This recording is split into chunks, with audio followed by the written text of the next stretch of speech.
Assalamualaikum warahmatullahi wabarakatuh. Selamat datang kembali di channel Gardu 21.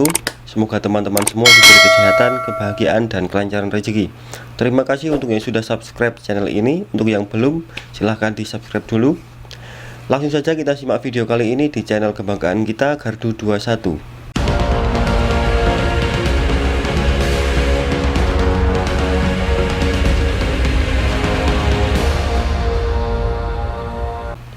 Nahdlatul Ulama atau yang sering disebut NU adalah sebuah organisasi Islam terbesar di Indonesia.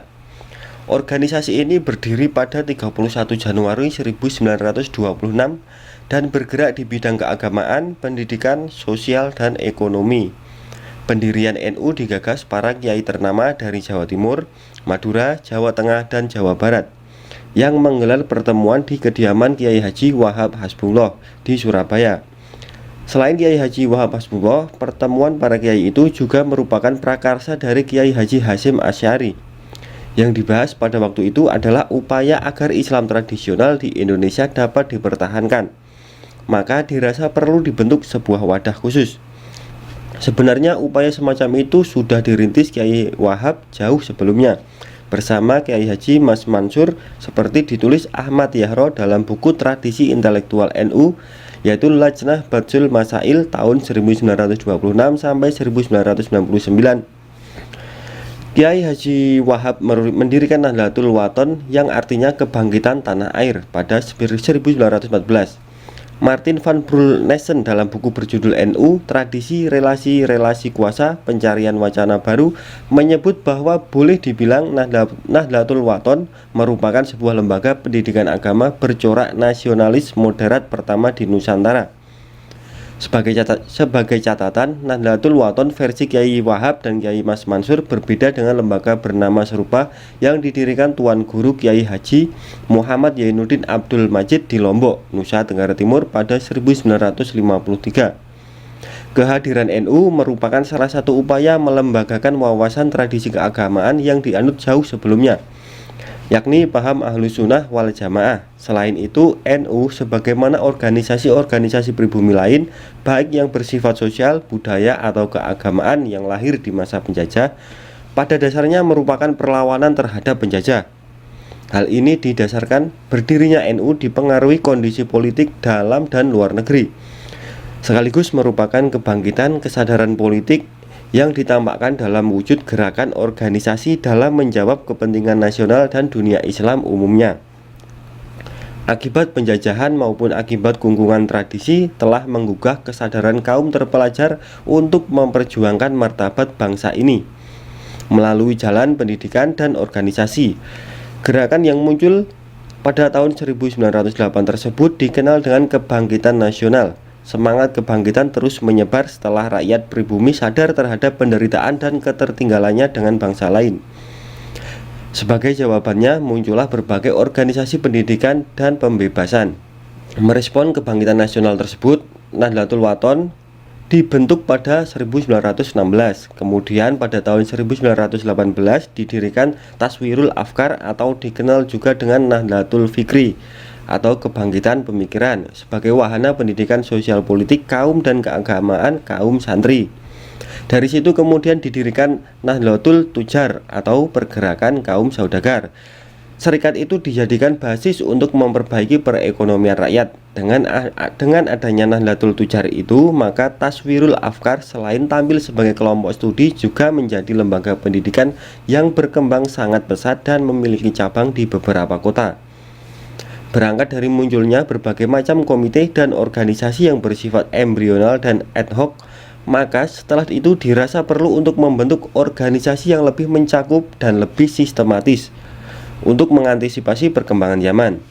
Maka setelah berkoordinasi dengan berbagai kiai, karena tidak terakomodir kiai dari kalangan tradisional untuk mengikuti konferensi Islam dunia yang ada di Indonesia dan Timur Tengah, akhirnya muncul kesepakatan dari para ulama pesantren untuk membentuk organisasi yang bernama Nahdlatul Ulama atau artinya kebangkitan ulama pada 16 Rajab 1344 Hijriah atau 31 Januari 1926 di kota Surabaya. Organisasi ini dipimpin oleh Kiai Haji Hasyim Asy'ari sebagai Rais Akbar. Ada banyak faktor yang melatar belakangi berdirinya NU. Di antara faktor itu adalah perkembangan dan pembaharuan pemikiran Islam yang mengkehendaki pelarangan segala bentuk amaliyah kaum Sunni. Sebuah pemikiran agar umat Islam kembali pada ajaran Islam murni, yaitu dengan cara umat Islam melepaskan diri dari sistem bermazhab. Bagi para kiai pesantren, pembaruan pemikiran keagamaan sejatinya tetap merupakan suatu keniscayaan, namun tetap tidak dengan meninggalkan tradisi keilmuan para ulama terdahulu yang masih relevan. Untuk itu, Jami'iyah Nahdlatul Ulama cukup mendesak untuk segera didirikan. Untuk menegaskan prinsip dasar organisasi ini, maka Kiai Haji Hasyim Asy'ari merumuskan kitab Qonun Asasi atau prinsip dasar, kemudian juga merumuskan kitab I'tiqad Ahlussunnah wal Jamaah. Kedua kitab tersebut kemudian diejawantahkan dalam Kitabah NU yang dijadikan sebagai dasar dan rujukan warga NU dalam berpikir dan bertindak dalam bidang sosial, keagamaan, dan politik. NU menganut paham Ahlussunnah wal Jamaah, merupakan sebuah pola pikir yang mengambil jalan tengah antara ekstrim akli atau rasionalis dengan kaum ekstrim nakli atau skripturalis. Karena itu, sumber hukum Islam bagi NU tidak hanya Al-Quran, Sunnah, tetapi juga menggunakan kemampuan akal ditambah dengan realitas empirik. Cara berpikir semacam itu dirujuk dari pemikir terdahulu seperti Abu Al-Hasan Al-Asy'ari dan Abu Mansur Al-Maturidi dalam bidang teologi, tauhid, dan ketuhanan. Kemudian dalam bidang fikih lebih cenderung mengikuti mazhab Imam Syafi'i dan mengakui 3 mazhab yang lain, yaitu Imam Hanafi, Imam Maliki, dan Imam Hambali, sebagaimana yang tergambar dalam lambang NU berbintang 4 di bawah. Sementara dalam bidang tasawuf mengembangkan metode Al-Ghazali dan Syekh Junaid Al-Baghdadi yang mengintegrasikan antara tasawuf dengan syariat. Gagasan kembali ke kitah pada tahun 1984 merupakan momentum penting untuk menafsirkan kembali ajaran Ahlussunnah wal Jamaah serta merumuskan kembali metode berpikir baik dalam bidang fikih maupun sosial, serta merumuskan kembali hubungan NU dengan negara. Gerakan tersebut berhasil kembali membangkitkan gairah pemikiran dan dinamika sosial dalam NU. Dalam menentukan basis pendukung atau warga NU, ada beberapa istilah yang perlu diperjelas, yaitu anggota, pendukung atau simpatisan, serta muslim tradisionalis yang sepaham dengan NU. Jika istilah warga disamakan dengan istilah anggota, maka sampai hari ini tidak ada satu dokumen resmi pun yang bisa dirujuk untuk itu. Hal ini karena sampai saat ini tidak ada upaya serius di tubuh NU di tingkat apapun untuk mengelola keanggotaannya. Apabila dilihat dari segi mendukung atau simpatisan, ada 2 cara melihatnya. Dari segi politik, bisa dilihat dari jumlah perolehan suara partai-partai yang berbasis atau diasosiasikan dengan NU, seperti PKB, PNU, PKU, Partai Sunni, dan sebagian dari P3. Sedangkan dari segi paham keagamaan, maka bisa dilihat dari jumlah orang yang mendukung dan mengikuti paham keagamaan NU. Maka dalam hal ini bisa dirujuk hasil penelitian Saiful Mujani, yaitu berkisar 48% dari muslim santri Indonesia. Suwaidi Asy'ari memperkirakan ada sekitar 51 juta dari muslim santri Indonesia dapat dikatakan pendukung atau pengikut paham keagamaan NU.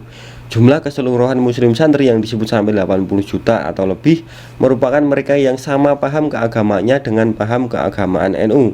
Namun belum tentu mereka ini semuanya warga atau mau disebut berafiliasi dengan NU. Berdasarkan lokasi dan karakteristiknya, mayoritas pengikut NU terdapat di Pulau Jawa, Kalimantan, Sulawesi, dan Sumatera. Pada perkembangan terakhir terlihat bahwa pengikut NU mempunyai profesi beragam.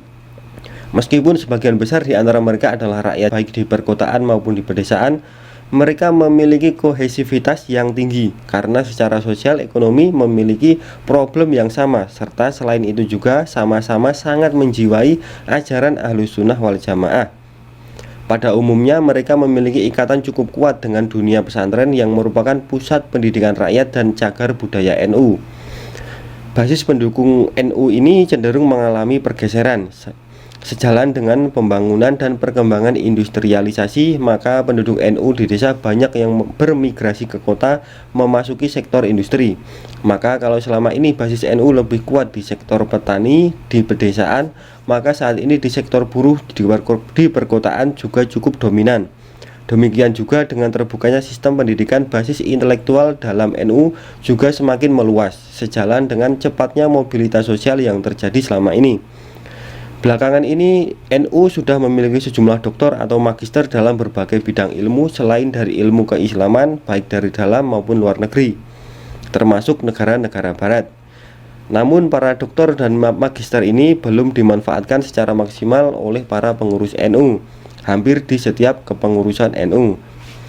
Sampai di sini pembahasan kita kali ini, semoga bermanfaat untuk teman-teman semua. Jika ada kesalahan dari saya mohon maaf yang sebesar-besarnya. Jika Anda suka dengan video ini, silahkan klik tombol like dan subscribe. Akhir kata, wassalamualaikum warahmatullahi wabarakatuh.